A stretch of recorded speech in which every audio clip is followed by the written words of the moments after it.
documentary Cargo. The filmmaker basically, obviously it's a documentary, but they also added a romance to film.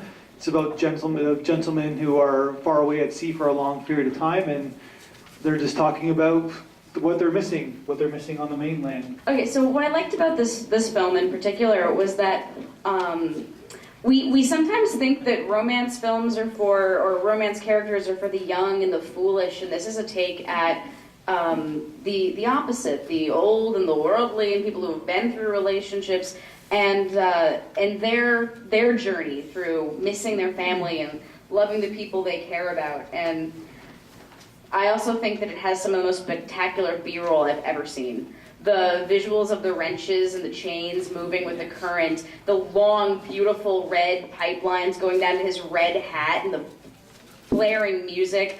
I thought it really encapsulated like these people and these big personalities in these tiny, tiny spaces, just trying to live their life and like the phone call where he's talking to his daughter, saying that dad's going to be home soon. I actually find it very, very touching. It took a while for me to get into it, but once I was in it, I really cared. It's one of those interesting films where it's like two filmmakers, probably the director is doing the sound and there's a filmmaker, and they're just getting these intimate moments of these characters.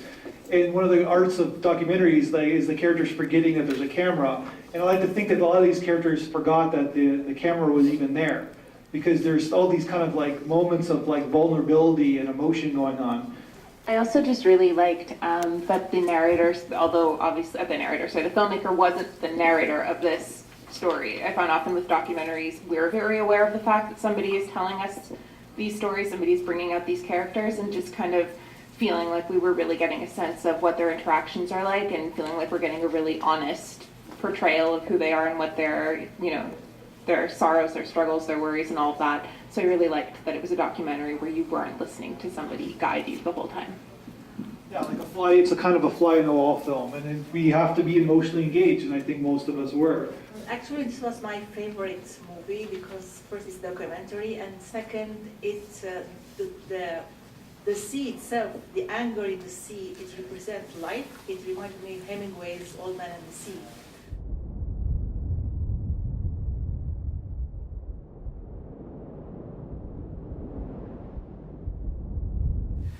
How all this, when people live in difficulties, how what remains, what makes life livable is thinking about their past memories, especially love. I think even in general life, when people are in really difficult situations, they always go back, they have a flashback to good memories, especially good relationships, with little moments, and that's what makes life livable.